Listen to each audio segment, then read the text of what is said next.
Capítulo 1087 e o que vai acontecer nele, quais são as opções que a gente tem para os próximos acontecimentos de One Piece. Lembrando que, afinal, a gente está há um tempo sem One Piece, então a gente vai fazer um retrospecto dos últimos capítulos, lembrar o que a gente estava vendo, lembrar um pouco o que aconteceu e principalmente o que vai acontecer no futuro, já que a gente tem muitas opções para onde ir, mas eu acho que a melhor delas é um lugar bem específico, e isso porque a gente precisa continuar. Afinal, a história dos Mugiwaras não pode parar. Então vamos conversar sobre as opções que a gente tem para os próximos capítulos de One Piece e exatamente o que cada um deles pode nos reservar. Lembrando, o próximo é o 1087 e os spoilers devem sair no começo da semana que vem. Após o início dessa guerra que está acontecendo em Egghead, a gente descobre que o narrador de repente anuncia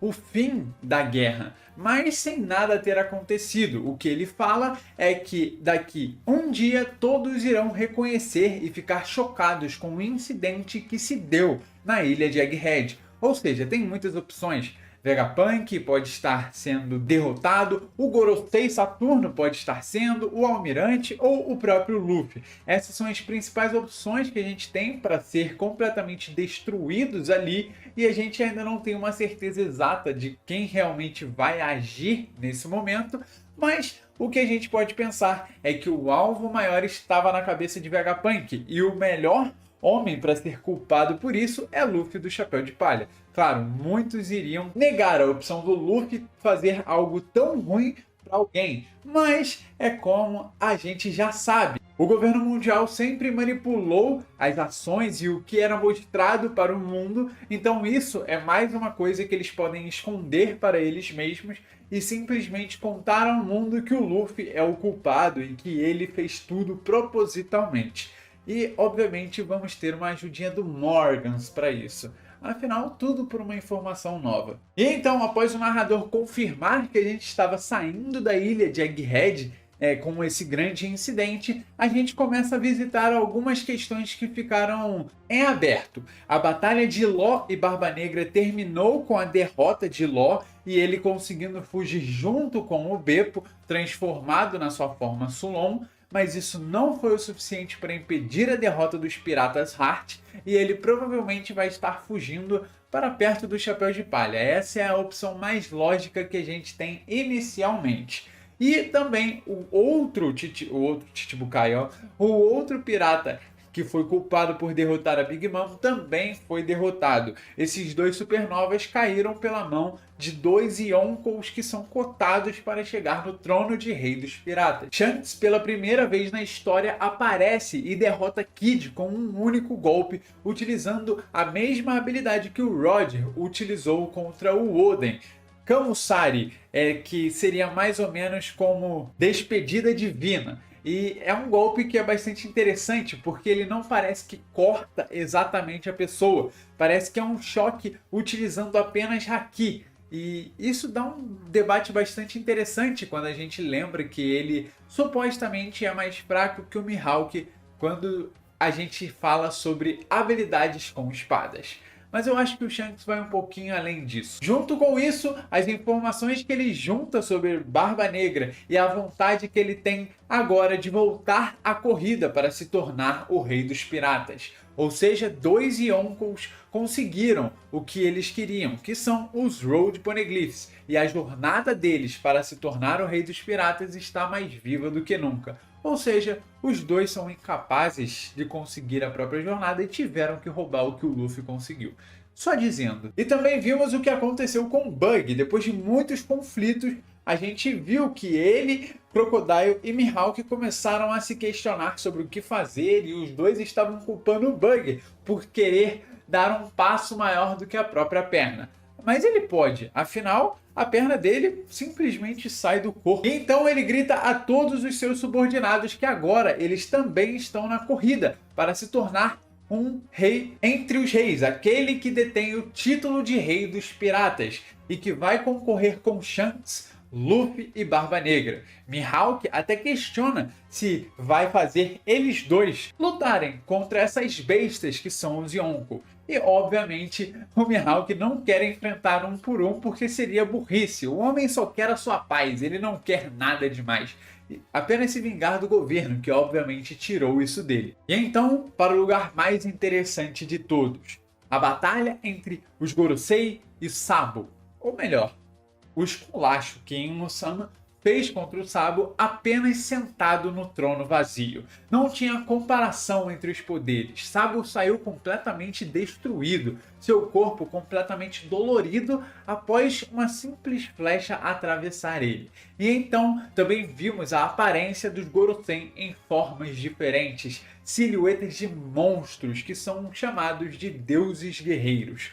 Habilidosos combatentes que são tão fortes quanto provavelmente os almirantes e que a gente não viu nada deles. Eles simplesmente movem a balança do mundo um pouco mais ainda para o governo mundial, que junto com tudo isso ainda tem diversas armas diferentes, dentre elas os governos ao seu lado, ou também a gente pode falar dos pacifistas, que agora são os Serafim. Ou seja, o governo possui uma quantidade de armas muito grande, e se o Vegapunk sair derrotado de Egghead, eles pegam tudo, lembrando que a ordem de comando dos Serafim começa não com o Vegapunk, mas sim com os Gorosei. Isso obviamente foi feito para mostrar que o Vegapunk sairia perdendo se os Gorosei fizessem qualquer coisa com os Serafim. Como se isso tudo já não fosse interessante o suficiente, a gente tem outros pequenos mistérios que estão envolvendo tudo aquilo que está acontecendo nesse arco.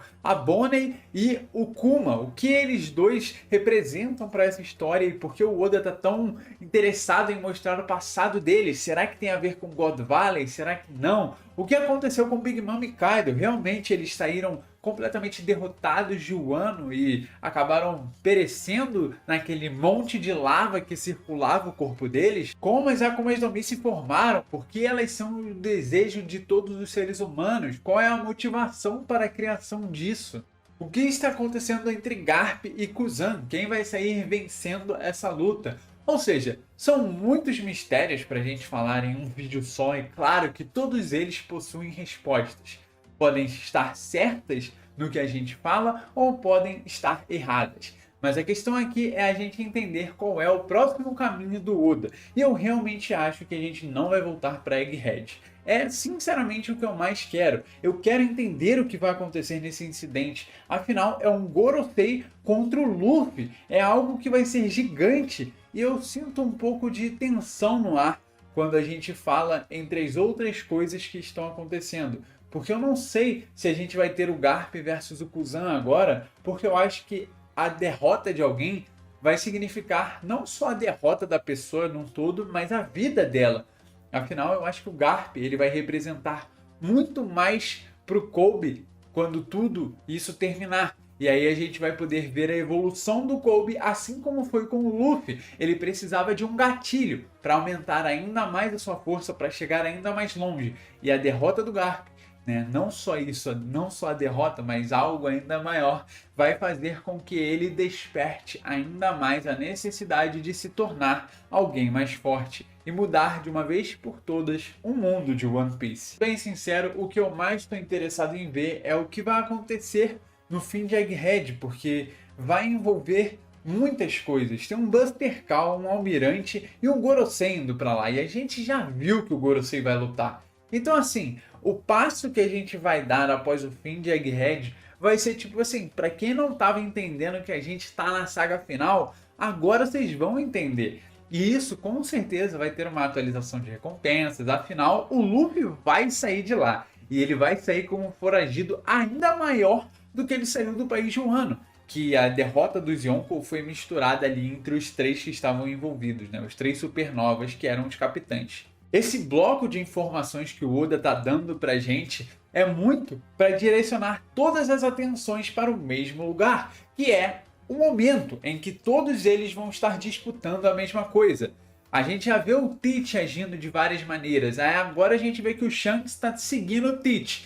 a Cross Guild começando a se animar para querer algo ainda maior, né? Óbvio que é o Bug, mas ele que é a mente por trás de todos aqueles subordinados. Então, se ele der a ordem, todos vão se virar contra os Yonko. Então, tipo assim, tá tudo clamando para eles todos iniciarem uma guerra em um caminho só. E aí isso vai ser o motivo pelo qual Oda vai terminar de mostrar os acontecimentos do mundo antes de voltar para a Ilha de Egghead. Porque quando ele terminar, quer dizer que tudo está pronto e indo tudo para o mesmo caminho, que na minha visão é Elbaf. Mas pode não ser. A coisa aqui é que todos eles vão estar buscando o último Road Poneglyph. E a gente não sabe quem é aquele tão aclamado o homem com a marca da chama, da cicatriz, tanto faz. A gente só sabe que a gente esperava que era o Sol, né? Mas aparentemente não é ele. Então, se não for ele, quem é? E aí a gente volta a pensar em muitas coisas que estão escondidas ainda em One Piece que não possuem nem perto de ter uma resposta. No mais, é isso. Eu não acho que a gente vai voltar para Egghead agora, mas em algum momento a gente vai. E quando a gente voltar, pode ter certeza que vai ser uma chave de ouro para finalizar um arco que é quase uma perfeição. Eu acho que a gente vai terminar de ver esse incidente do passado do Kuma. O problema disso é que pode estar relacionado com God Valley, e eu não sei se o Oda vai mostrar isso agora. São muitas questões. Na minha visão, tem 3 pontos principais: o passado do Kuma, o que está acontecendo na headline. Eu acho que já vai acabar, não tem necessidade de mostrar muito mais coisa, talvez só uma finalizada ali, mas já mostrou os Gorosei, então a gente já está indo para um outro momento, que é ver o que aconteceu na Ilha Hachinoso, o que aconteceu na ilha de Egghead e principalmente o passado do Kuma e o que aconteceu em God Valley. São os 3 pontos para a gente ficar atento e que podem acontecer nos próximos capítulos. Eu sou o Quinto Imperador. Se você gosta de One Piece e quer ficar ligado em tudo, deixe seu like, se inscrever no canal, você não perde nada.